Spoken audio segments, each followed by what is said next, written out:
Let's talk morals, shall we? It's a topic as old as time, yet as relevant as today's headlines. It's a jungle out there, ethically speaking.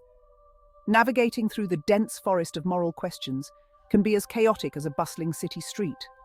Two big players, moral relativism and moral absolutism. They stand on opposite ends of the moral spectrum, each with their own set of rules. Relativism, the easygoing friend, says, hey, different strokes for different folks. It embraces diversity and flexibility in moral judgments. Absolutism, the stern headmaster, thunders, these rules are non-negotiable. It believes in a fixed set of moral principles that apply universally. Who's right? Well, like a good sitcom, there's no easy answer. The debate is complex and often leaves us scratching our heads. Relativism argues that right and wrong depend on culture, time period, you name it. What's acceptable in one era or society might be taboo in another. Absolutism says some things are just plain wrong, no matter what. Think stealing. It insists on a clear line between right and wrong. Relativist. Maybe they needed to feed their family. Absolutist theft is theft, see? Juicy moral dilemma. This clash of perspectives makes for an ongoing, thought-provoking debate. Relativism is tempting. It's all about understanding. Different cultures have different values? Fair enough. What's taboo here might be totally cool somewhere else. Think about it. Eating snails, wearing a kilt, you get the picture? This flexibility makes relativism pretty darn tolerant. No judging other cultures because, hey, who are we to say what's right or wrong for them? Live and let live, right?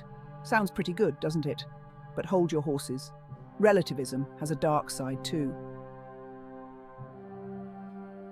Here's the kicker with relativism. If everything's relative, then doesn't that mean anything goes? Murder? Genocide? Well, the relativist might say, in their culture, see the problem? It's a slippery slope. Without some universal standards, how do we condemn atrocities? How can we strive for progress if we can't agree on basic human rights? Relativism, for all its good intentions, can lead to a sort of moral paralysis. Not exactly ideal, is it? The absolute truth, or is it? Enter absolutism, our strict but reliable friend. It offers a clear-cut way of looking at the world, where rules are unchanging and universal. Right is right, wrong is wrong, end of story.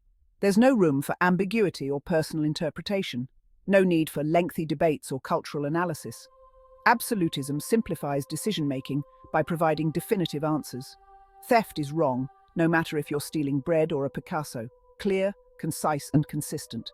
It doesn't matter the context or the reason behind the action. This clarity is absolutism's biggest strength. It acts like a moral compass, guiding us through the complexities of life.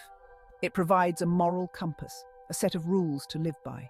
These rules can help families and communities maintain order and harmony. This can be reassuring in a world that often feels chaotic and unpredictable. Knowing there's a set of unchanging rules can bring peace of mind. But of course there's a catch. Life is rarely that simple. Life is rarely black and white. The complexities and nuances of human experience often defy rigid categorization. Wise men and their moral compasses. Philosophers have wrestled with these moral dilemmas for centuries. John Stuart Mill, a champion of individual liberty, leaned towards relativism. He believed in the harm principle. You do you, as long as you're not hurting anyone. Immanuel Kant, on the other hand, was all about absolute moral rules. His famous categorical imperative states that we should act only according to rules that we could universalize. In other words, if everyone did it, would it be okay? If not, don't do it. Simple, right? Finding the middle ground in the complexities of moral philosophy can be a challenging quest for balance, to say the least. So, where does this leave us? How do we navigate the intricate landscape of moral decisions? Well, like most things in life, the answer isn't as simple as picking a side.